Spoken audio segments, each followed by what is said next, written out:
Commissioner said today, we know we'll have COVID cases in schools. Part of their plan is to offer guidance on what to do when that happens. So what happens when someone gets sick? Good question. Here's Heather Brown. In the 21-page plan, 3 of these pages address this particular question. Now, if there's a confirmed case, whether it's a teacher, staff, or student, first, you identify the close contacts of that person while they were infectious. The school would work with local health officials and the MDH to do that. A close contact is defined as someone who was within 6 feet of an infected person for at least 15 minutes, 48 hours before the onset of the illness. So there's a good chance that's all the people in the class. Those contacts are then told that they need to quarantine at home and they are encouraged to get tested. Now, here's the recommendation on that testing.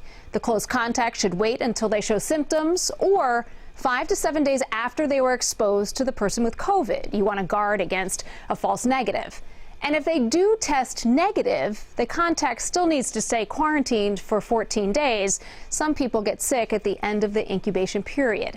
Now, if there are more than 50 contacts, then the school would work with health officials to test everyone who felt they needed to test, not just those close contacts. With the school's response to a case or cases, the schools would have to consider how many cases. Are they traceable to the community or the school? Is everyone forthcoming about their contacts? Do they have enough staff? And all of those answers will help decide, does the school need to transition to another model like distance learning? Or can they do a better job of keeping those cases contained? Private schools are not required to follow this guidance, but the governor did say he believes those schools will. Heather Brown, WCCO 4 News.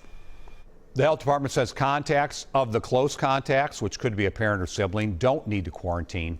That changes, though, if the close contact gets sick or does test positive, then all of the household members should stay home as well. Even with these guidelines, the Minnesota Education and Health Commissioners retain the authority to close schools, charter schools, and school districts or curtail school activities.